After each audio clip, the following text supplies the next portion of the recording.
the way the industry operates is that they are extremely resourceful. Not just money-wise, that they have all the money in the world, of course, but just how many people they have, how many paid PR companies, media outlets work with them. So of course, in terms of just human resources, they are able to generate more content, they are able to talk to more stakeholders, and they are able to create doubt. And that's what the industries, not just tobacco, but also food industry that produces unhealthy food and drinks, alcohol industry, fossil fuel, etc. That's what they are extremely good at. Hey everyone, welcome to the to the Integral Wellbeing podcast, where we explore the true causes of well-being from an integral perspective. I'm your host, Timo Peters. My guest today is Lilia Olefir, director of the Smoke-Free Partnership, which is a large European coalition of NGOs that is working towards a world free from the death and suffering caused by tobacco consumption. Tobacco consumption still kills 8 million people every year. That's about 13 times as much as malaria, and is therefore the leading preventable cause of illness and death around the world. Now, because government policy has been found to be by far the most effective way to reduce tobacco consumption, Smoke-Free Partnership works with decision makers to implement evidence-based tobacco policies in the EU and worldwide. So today we'll really be exploring how systemic factors like harmful industries and government policies can have a huge impact on our collective well-being. So welcome, Lilia. Good morning. Good Thank you. morning. So you're in Brussels now, is that right? Yeah, in Brussels. That's where you're headquartered? Yeah, that's where we are based because one of our roles and one of our hats that we are wearing is representing our national coalition partners at the EU level. The decisions are made in Brussels that then have an impact on EU and Europe as a whole. And then, of course, some major decisions are made in Washington that have the global implications, but then we could say for the Western world, the decisions that are made in Brussels have a global impact. Mm-hmm. If I'm not mistaken, you have about more than 50 coalition partners, is that right? Yeah, almost right now it's 57. Right. That's the exact number. Yeah, amazing. So yeah, the main reason I wanted to talk to you is because we are both in our own ways trying to work on this kind of global cause of suffering that is in many ways much larger and much more neglected than probably most people realize. I think a lot of people, when I tell them that I'm trying to do something about the tobacco epidemic, they go, "Isn't that a problem of the past? You know, it seems like that was a big thing in the 90s, but now that's kind of taken care of." Maybe we can just sort of start by giving people a shared frame of reference of like, what is the problem we're talking about and why is it worth discussing and working on? Yeah.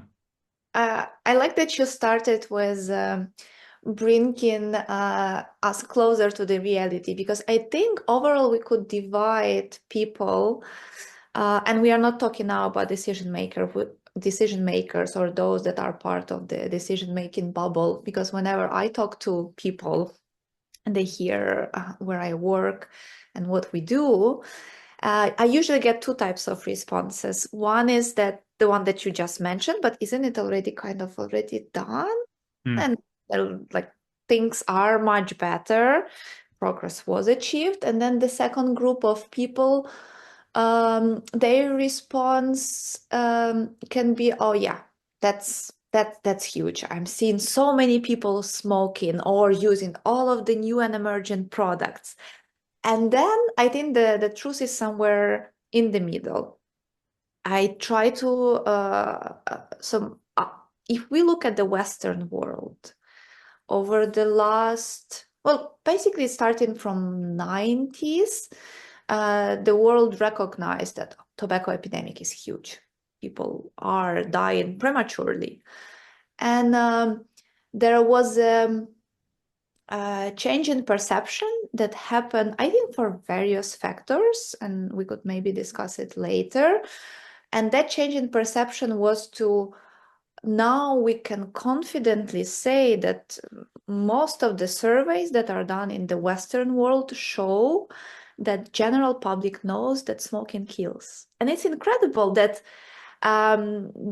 we started with tobacco being discovered in Latin America and brought to Europe and was only available for elites and very rich people. And then it was still over the centuries something that was rather available for rich people, and something that people were, the gentlemen clubs, they were gathering, smoking indoor, and then people again making money out of it by selling it. And then again, this is just my brief understanding of what happened. The wars, it was huge for the tobacco companies. That's how they moved to a mass scale of production and sales, and especially the First and Second World War. And what I mean by that is that somehow cigarettes became part of the supply for soldiers. People who were already fighting and losing their lives, and it was made available to them. And then it's horrific what was happening, but there are companies who've profited from that. And in the modern day wars, still cigarette and products, there are attempts from the tobacco industry and companies to sort of give it as their way to support soldiers and those that are fighting. So that's how we moved to the 20th century mass production, and that's how we face the reality of, let's say in some countries it was roughly half of the population. Mostly, of course, the prevalence was much higher among men back in 60s, 70s. Things started changing in 80s, 90s, and more women started smoking. And that's where, let's say roughly half of male population was consuming tobacco. And it overlapped this massive advertisement on TV, radio, and this, I say iconic because it's hard to believe that it was happening, iconic advertisements where doctors were telling you like, actually, if you want to lose weight, it's good for you. And this was one of the ways to attract women to smoking, or just saying, well, it's actually not harmful. And it sounds so surreal, but that's what was happening. That's the reality that we had not that long time ago, let's say 60 years ago, right? So some of our, the grandparents' generation probably remember those times. So since then, I think the major thing why the perception started to shift is the court case in the US in 50s, when the industry documents revealed that the tobacco industry knew that smoking causes cancer. Again, this sounds to us, well, yeah, of course, tobacco and smoking causes cancer. But if we just try to forget that we know this information and try to imagine that we live in a world where everyone smokes, everyone, it's available to everyone, that's what everyone does. I want to compare it to something, but just imagine a world where we don't know that it causes cancer. And then, of course, there were scientific evidence, independent studies, research that was showing that tobacco causes cancer, but tobacco companies were denying it. And there are those clips on YouTube that you can still find where top executives of big tobacco say that no, smoking is not causing cancer, but then their internal documents show that they were lying. And since that moment, I think it was the turning point, and the perception over the last, again, probably like 50 years, 60 years, switched from people thinking that, or well, being confident it doesn't cause cancer. Now, no, it became a common knowledge. So there are not disagreements. And it's a huge achievement. It's a huge progress because, again, if we just compare with alcohol, it wasn't until very recently that WHO published the report, and there were so many media articles saying that, yes, alcohol causes cancer. So I think if we compare to that, I think if probably the surveys, I haven't looked into that, but I do suspect that surveys were among the general public that ask people if you think that alcohol causes cancer and that there are moderate level of consumption is not as safe as we used to believe. It takes time. So that's why I think we are somewhat in the middle when we talk to people and try to understand their perception. Like, is it a done deal? Because on the one hand, now everyone knows that it kills. But still, then there are people who look around and they still see many people smoking. So what's actually happening, right? What's your thoughts on where are we at?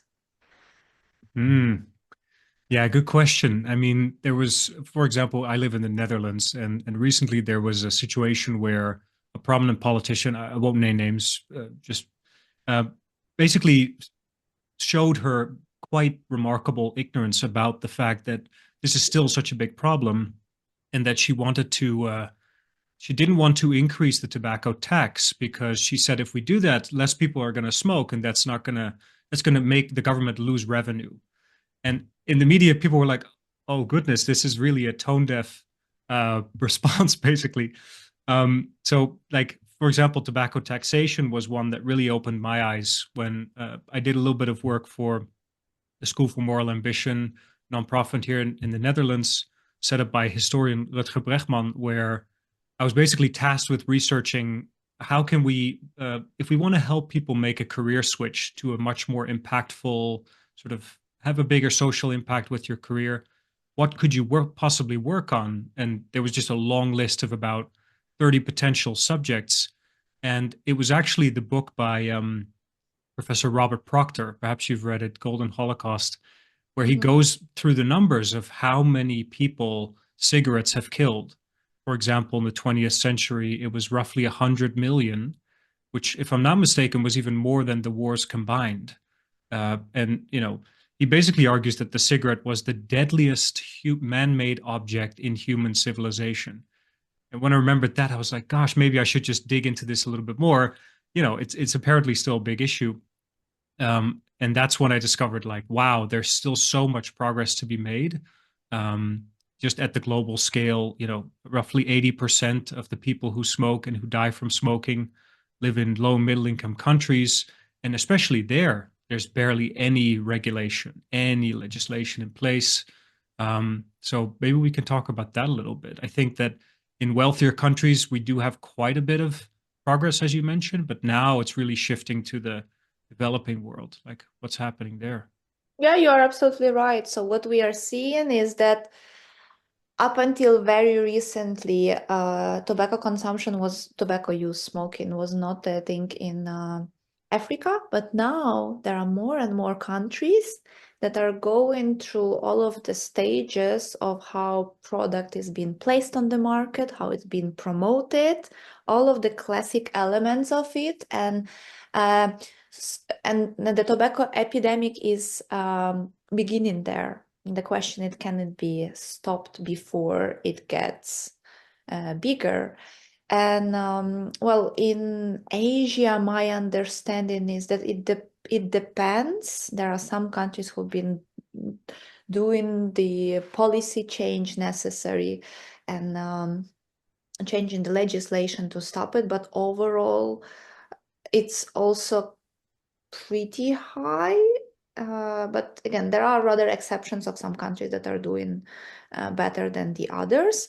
So in a way, so for example, in the UK, there are no tobacco manufacturing in the UK anymore. So there are no fabrics that produce tobacco anymore. And this is something that tobacco industry quite often when you work at a national level, especially this argument is relevant for middle income countries, because the industry there, they are they act as a mafia bullies almost, because they threaten you, and the way they chose to present themselves is like with threats and presenting themselves as those who make decisions. So, for example, when I was working in Ukraine, we were working on tax increases, we were working on revision of the legislation, so products regulation, advertising, etc. And monitoring media publication is one of the tasks that we did to understand what the industry is saying. Because another interesting fact that there was research done looking at media content that mentions tobacco, cigarettes, etc. The majority of content relates to illicit cigarettes, trades, products seized, which doesn't make any sense. But that's how the industry created the narrative that illicit trade is such a big problem, by just constantly making sure that it's present in the public environment. Of course, there are other tools that they used. And then the second biggest segment is actually about various industry threats. What will happen if taxes are increased, that the government will lose revenues, or that they will have to stop producing in that specific country. Oh, we'll have to close the production, because if taxes are increasing, it's no longer viable for us to manufacture in that specific country. And of course, this is one of the end goals, right? There is no need for people being addicted to tobacco, because now everybody agrees that it kills, it's pointless, and people who smoke, I think what research shows that at least 60% of them wish they never started. Especially once they start experiencing the symptoms and how it affects their life. And quitting is the whole another story, and the journey of every single individual who goes through those attempts successfully, unsuccessfully, again and again. So the threat of, oh, we'll stop producing, oh, we will not open the new factory, oh, you will not get the revenues that you want because people will buy illicit cigarettes. So that's just another example of the industry lobbying that is, I think it's what you just mentioned, what was happening in the Netherlands, right? Because there are examples from other countries that, again, rather low middle income countries, those that for now still have higher prevalence of tobacco use, in which if the politician would say that, oh, we need to reconsider the tax increases, we probably should stop increasing taxes on tobacco products. And you will see that the response, that if we would just monitor the public response, that half of it, of course, would be generated by PR firms that work for the industry and outlets that have contracts with those PR firms, and they would fit into that narrative. They would support the claims made by the minister or any other official. And then there would be rather a minority of voices that would say, there are so many people who suffer, they lose their productivity, and then their loved ones need to take care of them. And cancer is such a horrific disease, and people have to go through this because there are billionaires who are making so much money by selling a product, right? But what just happened in the Netherlands demonstrated that there can be this turning point when the public response, what the major voices were saying that, what are you saying? This is Mm. not what you're saying is not true. And what we are doing is actually we are long-term reducing the cost. So Yeah. it's a huge achievement. Recognizing achievements is so important. So of course there will still be politicians who will try, but Mm. seeing how public response changes and that there were very few voices who supported her claims and states. And this is incredible. This Mm. in the Netherlands, probably this wouldn't be the case 30 years ago. Maybe even Absolutely. less. I've heard stories about some of your ministers who were minister for health, but then she was called the minister for tobacco. Yes. Do you remember when was it? I think that wasn't that long ago, maybe like 20 years ago. Yeah, gosh, I forgot her name, but I know who you're talking about. Yeah. Yes. Yeah, amazing. Yeah, I remember talking to Mark Willemsen. He's the head of the Trimbos Institute here in the Netherlands, which is basically the government's main partner, talking about such public health issues like tobacco consumption, alcohol, and so on. And he was saying when I got into this, I really realized you have to have a long breath, as we say in Dutch. You have to have stamina and just be able to really patiently wait out. Um, it's going to take a long time before you see any consequences of the work you're doing.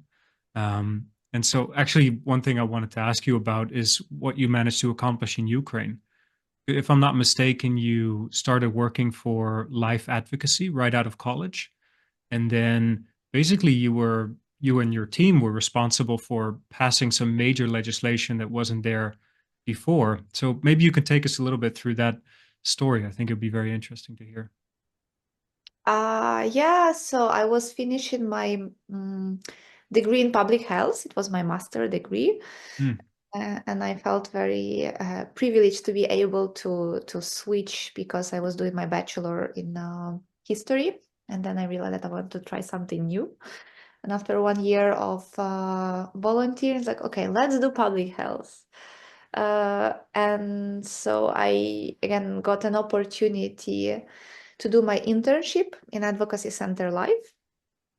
And then I was offered to work there as a part-time assistant. So I was still finishing my master, working part-time, which felt incredible because I didn't have anxiety about oh my God, what am I gonna do after my study finish? So that was uh, an extreme privilege for me to already have a workplace, and that is actually directly connected to my studies and something that I chose and that fully made sense in my mind. And uh, the team that I was working with back at the time, they were working on taxation, and they were working on registering and advocating for the draft law that included all of the provisions of the current EU Tobacco Products Directive. So Mm. it was 2015, and back at the time, so EU adopted its current Tobacco Products Directive in 2014. And that directive is still considered one of the most lobbied files, lobbied by the industry to delay and weaken the legislation. It's a huge story what was happening back at the time. And so after you adopted that legislation, although Ukraine is not member of the EU, so it's not mandatory for us. It wasn't at the time, and it still is not, to implement every single directive that EU adopted. But we at the time felt that there was a momentum because it was right after the Revolution of Dignity, right after people died to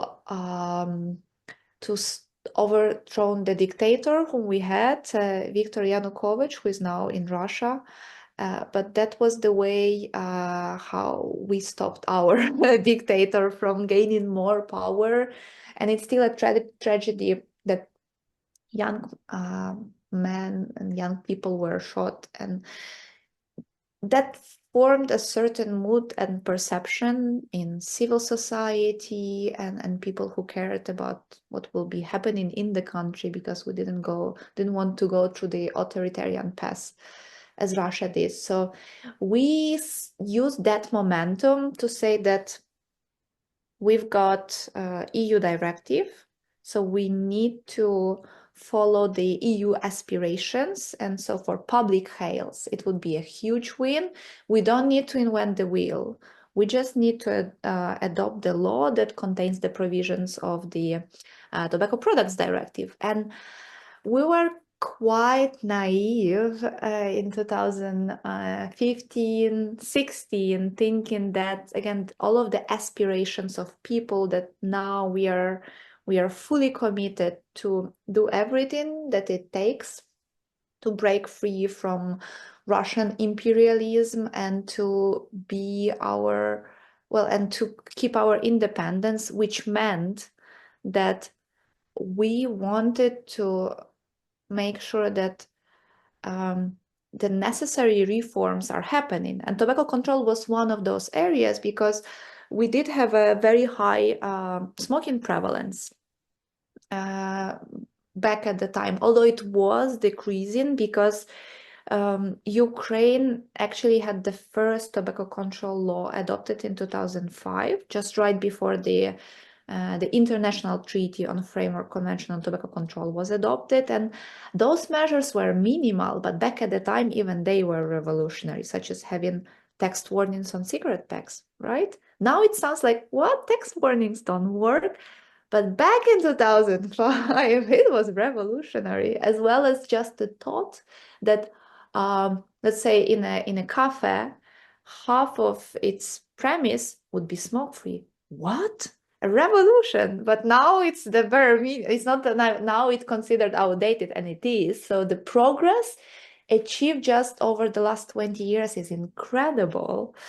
Then in 2009, the law was adopted on having 50% pictorial warning on the front of a pack. Again, revolutionary measure. In 2012, a new law that strengthened smoke-free provisions was adopted, that basically said that most of the indoor places should be smoke-free, so removing this 50-50 split. And a few changes on advertising were adopted. So on the one hand, we already had a history of major changes, and what those major changes do, that they show that people do appreciate that legislation, especially with the smoke-free. I remember finding myself quite often in a situations overhearing people talking about 2009, 10, 11, when they just out somewhere and then they were coming back home, and like their clothes smelled of tobacco smoke, their hair, they need to wash their hair every day, and everything, you just can't breathe. And that now, like, it's so pleasant not to be exposed all the time to tobacco smoke. So that was also that also helped us to move to the next stage, which is, okay, now we need to go further. And when I was telling you that we were naive enough that we thought that we would be successful and that the law would be adopted by the parliament and would enter into force, so we registered 2 draft laws. One was on display ban at the points of sales, because in Ukraine we have lots of points of sale, small kiosks, and they kind of serve as outdoor advertising, because you've got all these kiosks, and they are the kiosk itself, it just like there are banners and posters and cigarette packs. I don't see this in Western Europe. That's why it's difficult to imagine. So until you see it, you don't know what I mean. But and then the other one was actually contain all the provisions of the current Tobacco Products Directive. We also in parallel work on taxation. So in 2015, 16, and 17, the government was increasing taxes on tobacco, because we have a massive inflation because Russia occupied Crimea, they invaded part of Ukraine, and that had a huge toll on economy. So the government, they actually did a good job by adjusting for inflation, and the inflation was like almost 20-30%, if not more at some point. And then in 2017, we got a new Minister of Finance. She was Ukrainian, but she was born and raised in the US, and she was invited to join the government. And in one of the press conferences, when my colleagues for the organization, they asked her what's her opinion on increasing taxes on tobacco. And her response, again, now to whoever will be listening, it will sound like, of course, that's what else do you say? So she said that it's important not just to increase the revenues, but for public health. But again, for some countries that are just at the beginning of their journey, hearing Minister of Finance making those statements is incredible, because ministers of finance tend to be lobbied a lot by the tobacco industry, much more than Ministry of Health. They are more susceptible to lobbying. And again, the arguments that the industry use mostly are threats, and you never know, are they bluffing or are they serious? And yeah, that's how they work.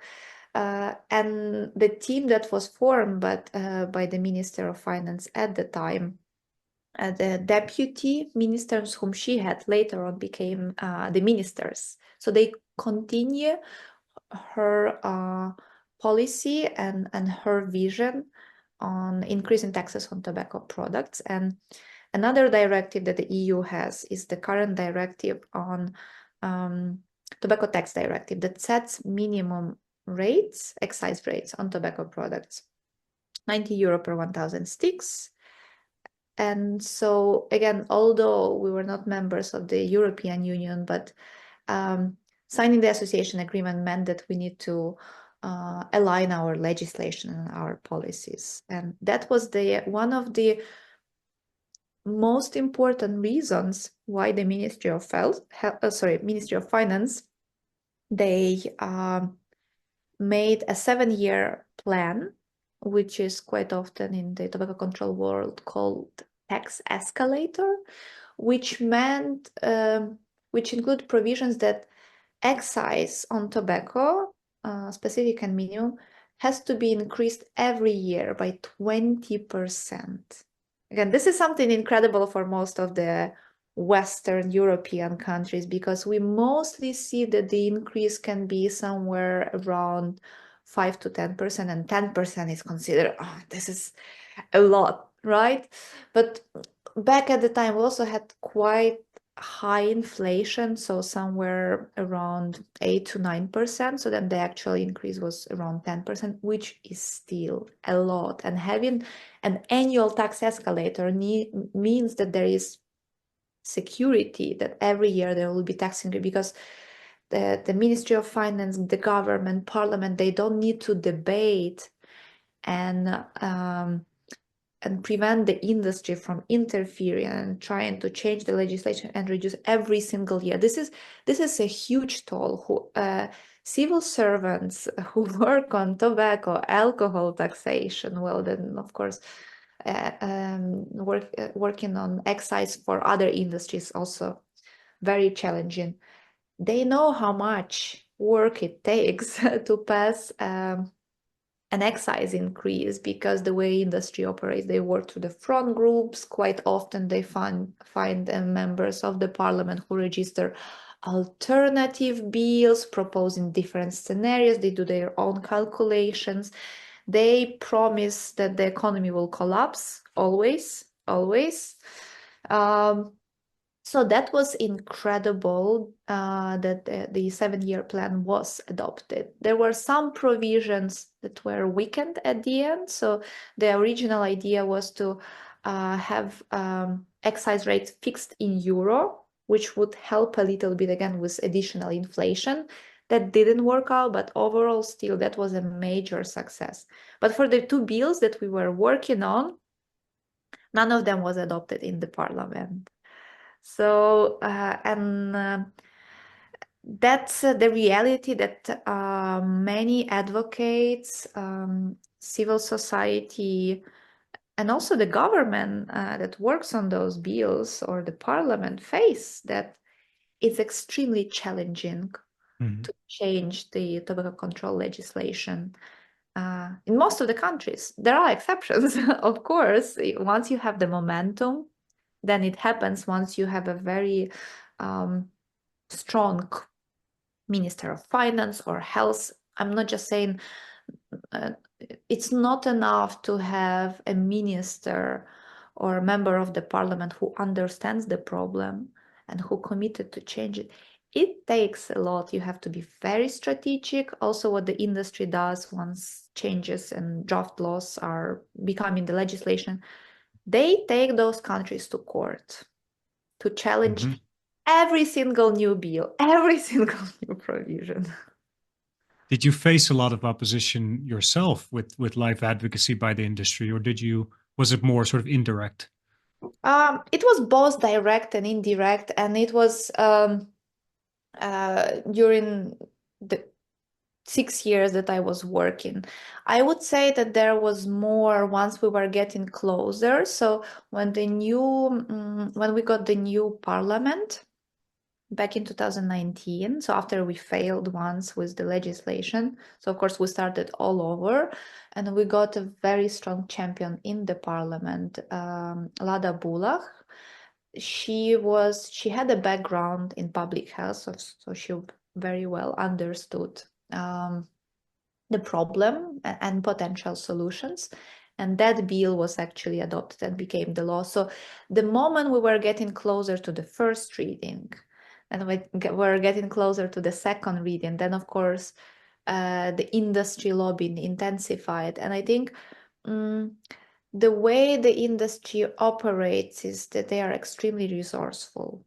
Not just money-wise, that they have all the money in the world, of course, but just how many people they have, how many paid PR companies, media outlets work with them. So, of course, in terms of just human resources, they are able to generate more content, they are able to talk to more stakeholders, and they are able to create doubt. And that's what the industries, not just tobacco, but also food industry that produces unhealthy food and drinks, alcohol industry, fossil fuel, etc.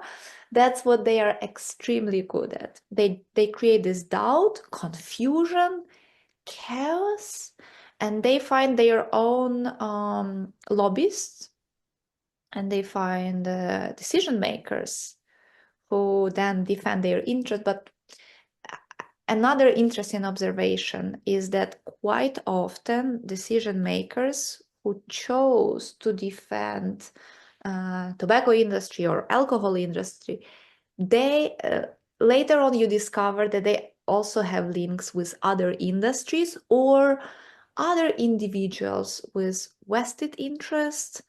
Then there are information, facts, and proofs that they've been involved in some corruption scandals. And I think that's again reassuring, seeing that although it might feel, as I just said myself, that there are just so many people who are working for them, quite often those are the very same people who serve the needs of the other industries or individuals with vested interests. And then it's easier to have unity with other, in our case, civil society organizations or again decision makers who works for the against those industries, not necessarily and against, but they want to change the rules of the game, and that's about the policy change. Hmm. Very little would be achieved if we wouldn't have those policy changes. Yeah, yeah, yeah. And maybe it's worth kind of going into a little bit of what are some of the actual policies that we know that are actually evidence-based? We know they work, basically. So you mentioned WHO, World Health Organization, created this framework convention on tobacco control. It was it 2005, you said? It went into force 2006. 2006, right. Yeah, so I believe they created the Empower framework, which is sort of a set of policies that have been very well tested. Like we mentioned, tobacco taxation. Whenever I mention it to just people I know, they go, "Ah, that's just a way for the government to make money. How can you believe that? How can you be so naive?" And Yeah. of course, I can understand their response. It may seem a bit counterintuitive, but there is a certain level of price increase where it seems to really affect buying behavior, right? If Mhm. I believe the gold standard is about 75% of retail price, if you can get to that, suddenly you see a massive reduction in buying just because it hurts their wallet. So maybe we can talk a little bit about that. Like, why do they work, these policies? Mm. Yeah. Um, Again, if we would be living in an ideal world, and uh, uh, if we would talk with you to kids, right, and their Yeah. parents smoking, it's like, and I mean, it happened to me. I'm not inventing the story. We were actually having a World No Tobacco Day event, and one school invited us to kind of talk with kids, and kids were talking with us. And this is rare. We don't do that often because it's not our area of expertise. But the question that kids ask is that, like, oh, my mom is smoking or my dad is smoking. Like, why can't you ban cigarettes, right? Mm-hmm. And what do you say? Like, what do you tell the kids? Why can't you ban cigarettes? And like, you're talking to a kid, and I think they do. They speak wisdom in a sense. Yeah. We've got a product that is addictive, right? We've got a product that is. It's very cheap to make tobacco. And then the whole exploitation through the whole cycle of tobacco growing, manufacturing, where the tobacco is grown and how the child labor is exploited. I mean, just I do encourage people just to go to the YouTube and watch. There are so many documentaries on that, how it's all now shifted to low-income countries, and that's how people in the West can get their high-quality cigarettes, right? Or roll your own high quality, the best quality. And I'm not making fun of people who are consuming or smoking cigarettes, not at all.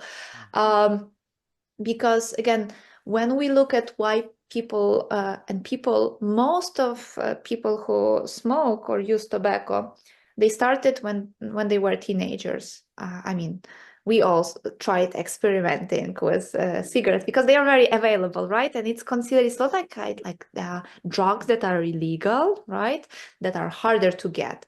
The availability of the product is insane, and it's actually something that the Netherlands is now working on really well. That some big supermarket chains are stopping selling tobacco, and this is an incredible measure, reducing the availability. Because just if we make a step back and we take any product, right? If you see it on a daily basis, regular basis, and then that product is addictive. So first, of course, then the way we perceive a product, I mean, just a product, because it's so much available and you see it everywhere. So back to this question. So of course, the product cannot be just banned for the reason that there is an industry who makes profit out of it, right? Why would they want to lose the profit? And that's why the Framework Convention on Tobacco Control was negotiated, because the product couldn't be banned. So many people were consuming it at the time. So what do you do with a legal product, an addictive product? So there we've got tobacco, alcohol. Those are the two products that come to my mind that are legal but addictive, and consequences for society are disastrous. So it's not just the person themselves that suffer the consequences, it's your children, your family who have to see you die and suffer. So that's why the set of measures that were developed, that's the best that we've got, because we can't ban a product, or we also making it illegal. Of course, not the way to go. That wouldn't just simply work. So what do you do with a product that is addictive and legal? You try to reduce availability and affordability.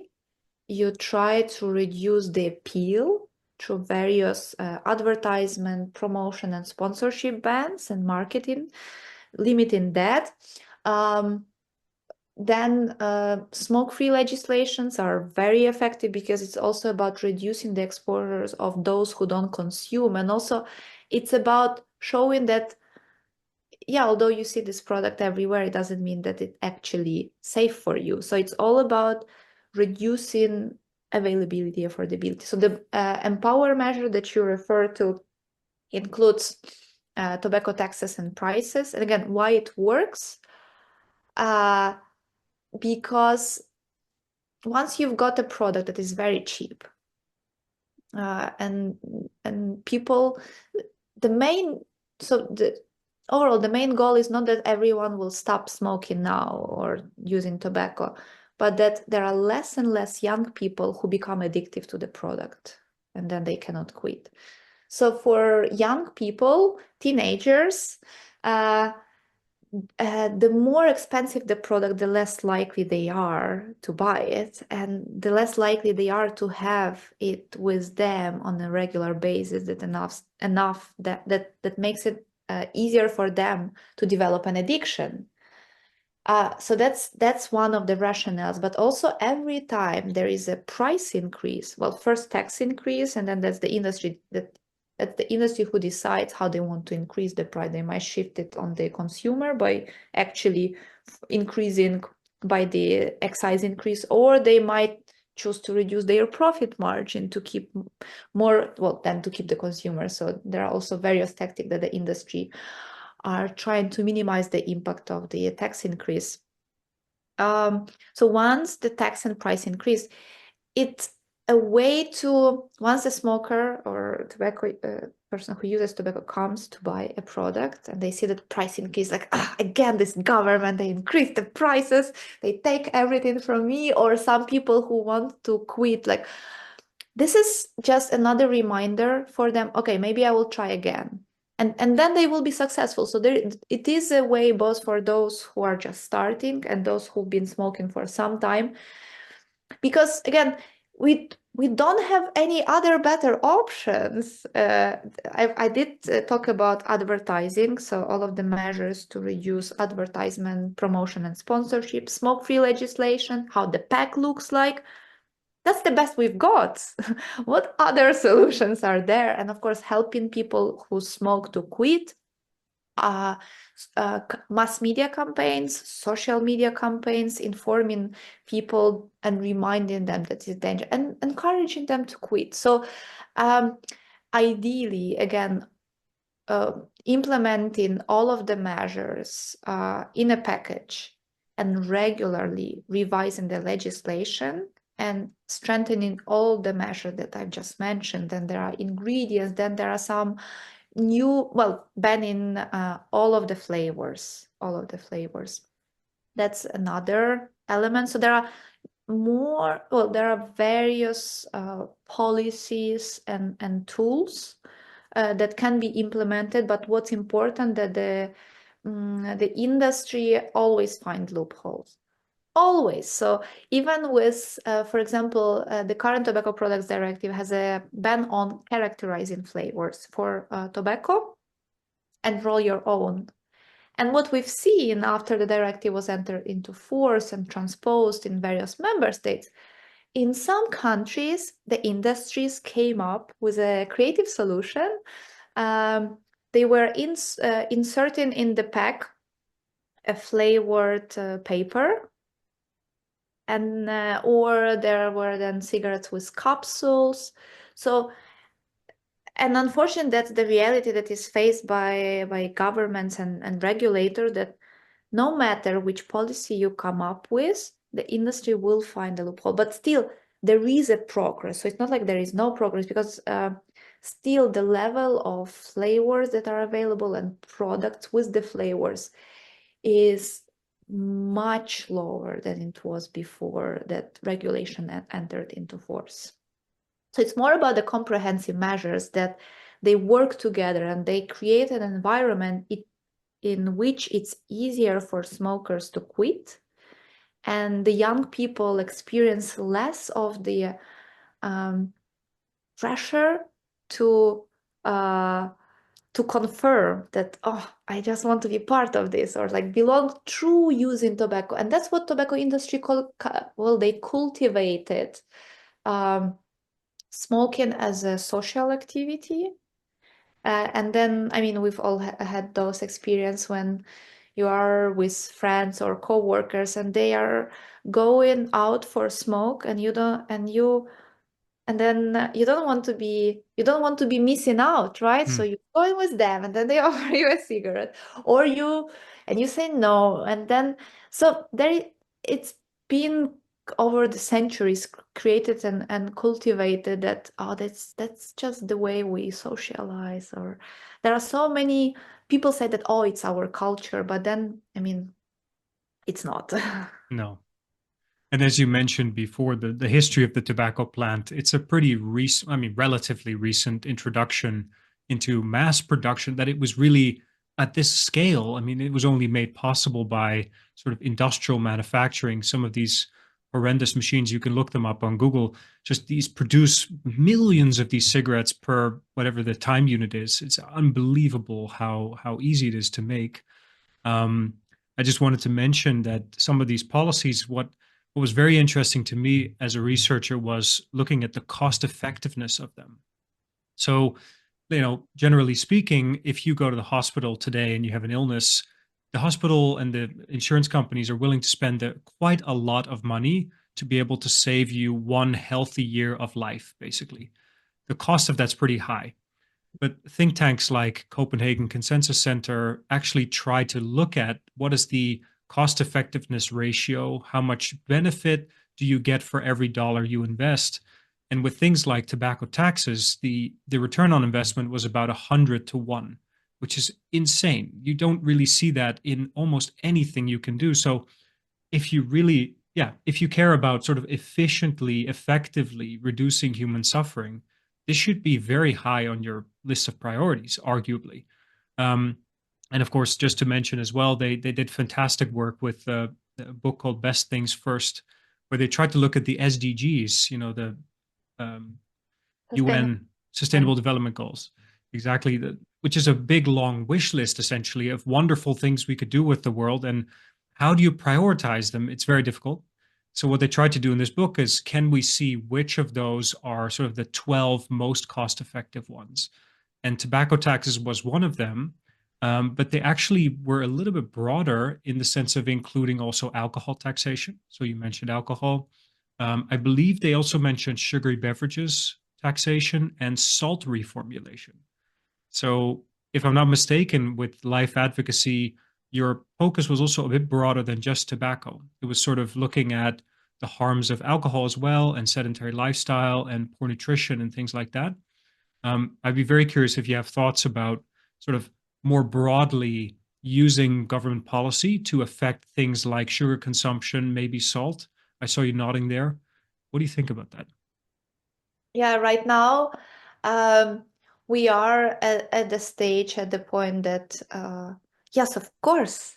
Yes, of course. I mean, the toll of alcohol, there are so many tragedies. The car accidents, family violence, and alcohol is part of that. So I think it's now more about, okay, how do we work with it? And again, what's available is changing the legislation, changing the availability, and through that, changing public perception and opinion. Because just by social media campaigns and just by media campaigns, no matter how much money you have, you can't change the environment in which what might start as just socializing, which is absolutely fine, but we are talking about crimes that are done when people are under the influence of alcohol, that it is an addiction, and that again, people who are suffering from that, or people who, I don't know, maybe not, it's not a good way to frame it, who are suffering from that, but again, bringing it back to the very few companies that make so much money out of it. Sometimes I wonder myself, why don't tobacco companies and alcohol companies, why don't they invest in anything else? Like, I don't know, bringing us to the moon, or I don't know, like electricity, anything, like just move somewhere else where you produce something that doesn't kill you immediately in that in a mass way, mass scale, because for them it would be very easy, right? They have so much money, they choose a sector and they transition. Easy. And we are in a 21st century, right? Some things should become the past. So I think in terms of taxation on alcohol and increasing taxes, and then, well, packaging and labeling for alcohol, that would be the first steps. And it's interesting to observe that, unfortunately, the simple measures for alcohol are not yet in place, even in the Western world. There are very few countries that regularly increase prices, excise and prices on alcohol. And again, it's not, it happens that you can get a beer in Brussels for almost, in a supermarket, for almost the same price as water, right? That's amazing. Yeah. Or the price for wine is also very low. And again, we just need to bring it back to the companies that make massive profit, and suffering, and premature death and mortality of people. For example, excise and taxes on sugary sweetened beverages or products that are very high in fat and salt. There are some examples already, not just globally, but in Europe, so Ireland and UK, they have a tax on sugar sweetened beverages. And the way they designed the tax is that there were several, well, there are a few levels of the tax. So the higher the concentration of sugar, the more grams in I don't remember how many grams in Coca-Cola bottle, 0.5. A lot, plenty. Yeah, I think so. So the way they designed, they for example, they said that, okay, if the sugar concentration is between 20 and 40 per 1 liter, then the tax will be the highest. And then if the concentration is lower, then the tax is lower. And the result of this design of excise was incredible, because most of the producers, they lowered how much sugar is in 1 liter of the drink. And that's the impact that we want to see, right? So I think there are some difference when we talk about different products, because for tobacco, for example, that's not how it works. Because you reducing the concentration of nicotine, it's done, but not through taxes. So it all depends, of course, in the context. And sugar is not tobacco in a way that the addictive component, of course, there are, people now joke, oh, now I'm addicted to sugar, right? But the definition of addiction and what it is, so sugar don't quite fit, but we don't need to debate that. We need to understand is that I remember talking to my colleague, and she told me that when she was a young mother, so she was like 25, 26, and it was already 25 years ago, right? 90s. And she had, her child, her son, she was giving him juice to drink because she thought it was healthy. So juices are another great example when the how much sugar in a juice is more or less the same as in Coca-Cola or Mm. Pepsi. So much added sugar, unnecessary sugar. Mm. And she thought that it was healthy and something that that is good for your kid. So again, introducing taxes on products that are high in sugar, it's also about raising awareness that in that product, the concentration of sugar is enormous, and giving it to your child is the worst you can do. And again, parents, oh my God, it's probably so difficult to be a parent nowadays because there is all this information and you have to be aware of it all to be a good enough parent. Yeah. How do we make it easier for people? How do we make sure that they know?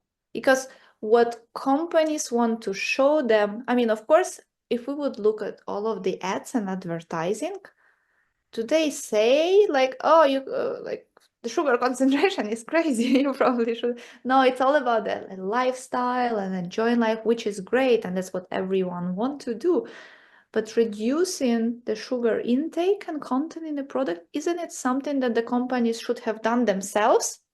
Why there are 20 grams of sugar in the Coca-Cola? Is that necessary? Yeah, totally. And I mean, it's very interesting. I recently started reading some of the work of Robert Lustig. He's an internal medicine doctor who really specialized in the sort of metabolism of fructose, which is, about half of regular table sugar, sucrose. Um, and I mean, again, there's a debate about this, but he does actually argue that fructose is an addictive substance, that when you look at the brain regions that light up and all of the behavioral responses, et cetera, but again, we don't have to debate that. It's clearly harmful in high amounts, and just something that most people really don't realize. As you mentioned with fruit juice, it looks like something healthy. It's a sort of even a symbol of health. Oh wow, freshly pressed juice. But again, if you look at the physiology, there's no way our bodies were sort of able evolutionarily to handle that load of fructose in such a short span of time. He argues it's very different when you consume fruit because of the fiber, it gets reduced more slowly, et cetera, et cetera. But yeah, it's just remarkable to see how, even in schools, we don't get educated about this at all. I mean, as a child, we learned pretty much zero about nutrition. I hear from doctors all the time that in medical education, you don't learn much of anything about nutrition. The number of hours is, you can count them on one hand. That's bizarre. And so it's a bit of a, dystopian situation in a way, that we need government to fill in that gap of, we have to tax these industries just to make sure we don't get harmed by these products. And as you mentioned with alcohol, like the number of deaths is estimated to be about 3 million per year. It's an unbelievably high number, let alone all the side effects of the car crashes and the domestic violence. How much of violent crime is caused by being drunk, or at least contributed to by being drunk. So yeah, it's an odd situation we're in. Yeah. I'm just mindful of the time, by the way. I'm not sure if you have to go soon or just checking in. In 10 minutes, 10, 15. Yeah. Okay, good. So yeah, one thing I definitely wanted to ask you about is sort of end game strategies when it comes to tobacco, because I've spoken to a number of people. For example, JT Stanley from Concentric Policies is one of the newer charities working on these sort of non-communicable diseases and substances like tobacco and alcohol, how they contribute to those. And he really argues that even if we were able to implement fully all of the Empower policies in most countries in the world, likely there would still be a tobacco problem, because you have not eliminated it, you've reduced it. So the question really is, how can you get to a really, really low level, which is what we would like to see probably. And again, there are very different views on this. Recently, the UK and New Zealand were proposing a sort of generational phase out, which got turned back in the last minute. But it's still being proposed in other countries. I'm just curious what you think about some of these endgame strategies, and which, in your mind right now, seems the most likely to work. Yeah. So I think, as you said, there are now more and more discussions.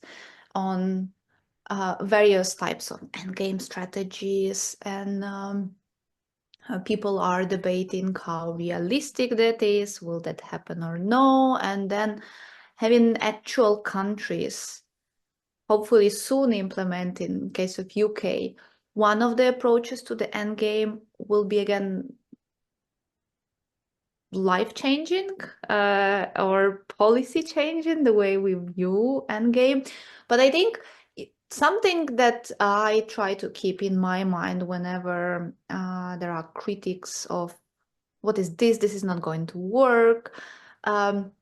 People were saying the same about banning smoking in public places, right? It's not going to work. People will not respect it. Hospitality industry will collapse. Bars will close. Now in the UK, they also said that, or maybe they will ban smoking in terraces. And Nigel Farage said, "I will stop going to pubs." Like, yes, great, great. I think everyone will be great happy. for your health. Yeah. um, and another thing that, again, 20 years ago, probably no one was talking about endgame. So it's the more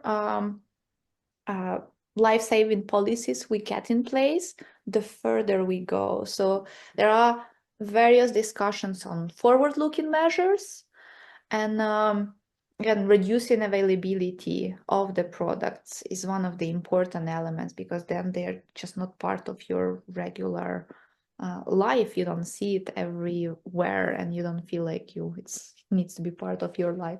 So what UK is proposing is something, as you said, that was proposed in the New Zealand, that the sales of tobacco products, cigarettes, roll your own, heated tobacco products, would be banned to people born after, was it 2012, I think? I don't recall. Yeah. Well, yeah, one of those years. So of course it's important that they succeed and that they work on implementation.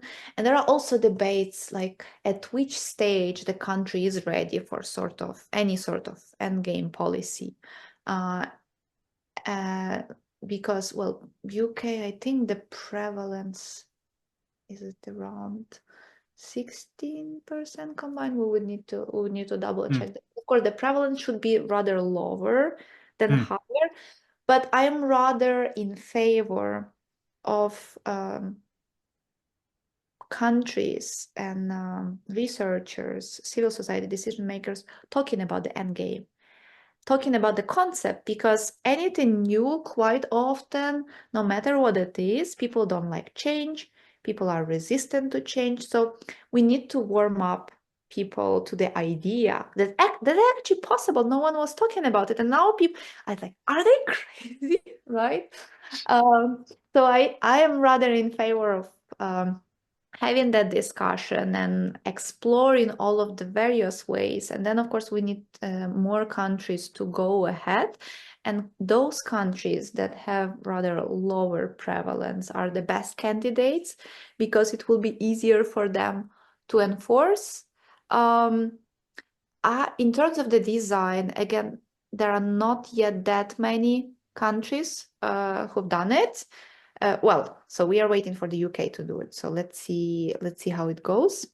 And I'm sure that UK is one of those countries. They that were among the first few countries globally to adopt plain packaging, to have smoke-free measures, to have very high prices on tobacco. So it makes sense that they are among those who are the first one to do it. Also, there are discussions in Ireland. So there are countries that are looking at increasing the minimum sales of age from 18 to 21, right? This is also one of the elements. But I think the design of the end game policy and how it can be done, it's something that should suit the specific context of that country, and context might be slightly different. Again, I don't think that there will be lots of variations, and the way it's, sometimes it's just about framing the goal. So there are many European countries that said that they want to reduce either smoking or tobacco use to 5% or less by 2040, 2030. And as of now, they are mostly doing it through the available policy changes and policy measures. And what you just said, that there is a risk that it might not be enough, we need to have those discussions, right? It's not necessarily that it should prevent us from implementing all of the measures that we have in our disposal. And some of the measures, they are not widely implemented. I mean, there was research done on looking at streaming platforms, Netflix, HBO, and the screen time when you see characters smoking or drinking. And even me, sometimes I'm trying to remember what was I watching and the character was just smoking all the time. And like, is that absolutely necessary? I mean, sometimes, yeah, I mean, you don't want to exclude something and be just there very paternalistic and dogmatic at all. But sometimes you can't, I mean, like that question just every every 5 minutes or so. And are we that naive to believe that this is what the creative directors do, or it's the product placement? And this is just, and the industry is paying for that. Of course they are. Of course. Yeah. No, it's amazing. I mean, if you watch a series like Peaky Blinders, it's pretty much all the time they're smoking, and I could very easily see a young person looking at this. Maybe they want to emulate this character, and that's cool to smoke. Yeah, that's. I bet that would be probably perceived as paternalistic, but it would be good if we could reduce that in some way. I agree with you. Just so we don't forget to mention this, probably one of the latest arguments by industry is that the way we're going to get to a smoke-free world is through alternative nicotine products. I mean, you get this claim a lot about Sweden. They have a very low smoking prevalence, but they also use a lot of these chewing tobacco and other things. Industry claims it's because we made those products more easily available. It's often called harm reduction. You can clearly see from internal documents, they know that this is just, in a sense, a way to keep their customer if cigarettes are going to be phased out and so on. Just your last thought on this issue with the vapes and everything. What do you think about that? So as of now, the debates, never-ending debates on new and emerging products is one of the main reasons why the revision of EU tobacco tax directive is delayed. So the snus nicotine pouches controversy was created and manufactured by the industry to delay the tobacco tax directive. So there is the whole story. It would take me some time to explain that, but it was so there was a media publication in Swedish tabloid, the very same tabloid that back in 2012 was writing about the revision of the tobacco products directive, also fabricating stories. That's what they do. They just fabricate a story. You don't even sometimes need to be critical about actual things. You can just fabricate a story. That's much easier, right? And they said that Brussels bureaucrats wants to tax our snus.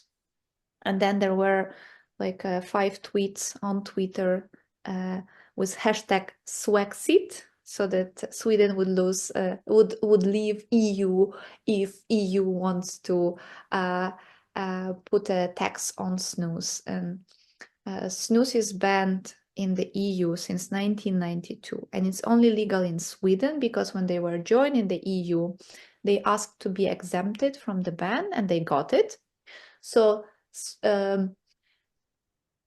how on earth did an argument that a product that is illegal could be taxed in the EU? Of course, it's not the case. It was never in the proposal for the revision of the tax directive. And actually that, that media campaign was so minor. I'm still surprised and shocked that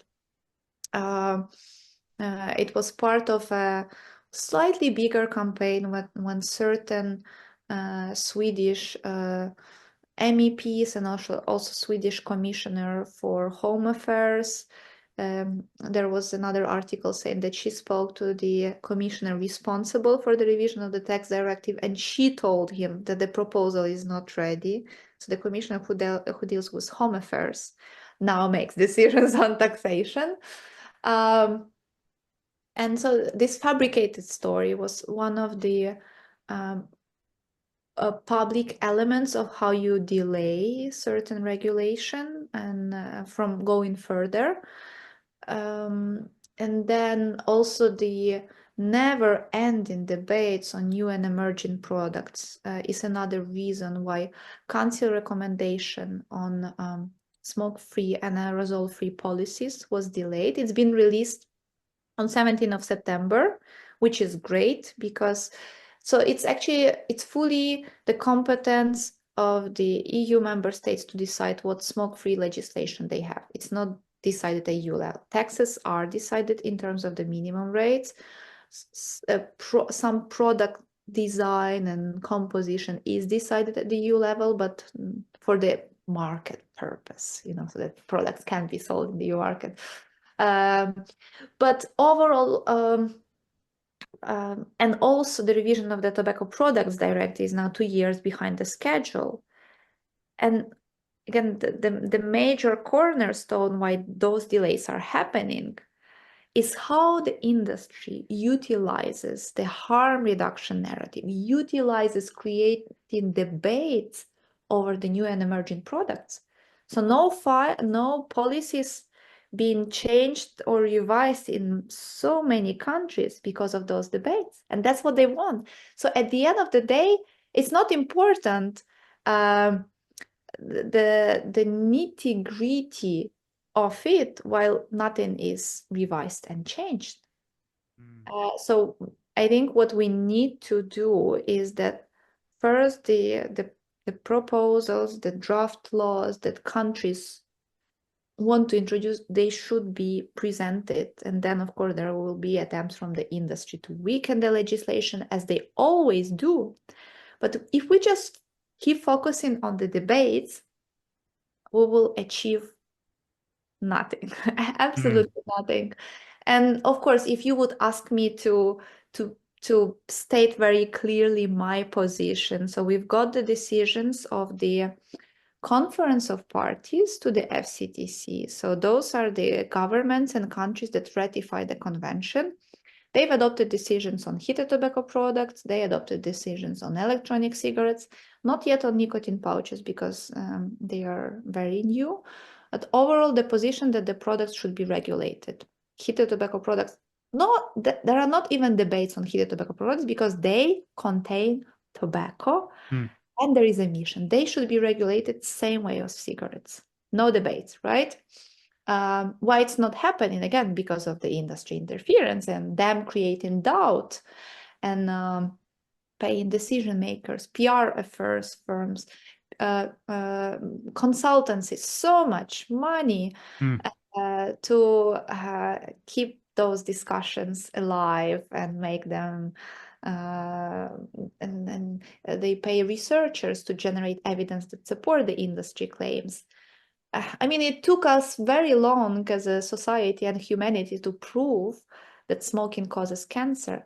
It will take us long to be confident in certain evidence in terms of the impact on health, because first you need to see a generation of people right, experiencing certain conditions. But again, we've got the decisions of the conferences of parties, and governments need to follow that, and they need to see what's feasible in their political environment. Because again, what happens is that we have these theoretical debates, but in practical level, nothing is happening. So even the progress that was achieved on smoking now, so I think the biggest threat is that all the progress that was achieved is very fragile. We've seen New Zealand, where the industry managed to retrieve the legislation. In the EU level, the latest Eurobarometer, this is the survey of people of 15 years old and older that looks at the prevalence of smoking, and we actually see that the prevalence of smoking between 2020 and 2023, it decreased only by 1 percentage point. It decreased from 25% to 24%, while the decrease between 2017 and 2020, again, 3-year difference, was 3 percentage points, from 28 to 25. So we see the decline in smoking prevalence is slowing down.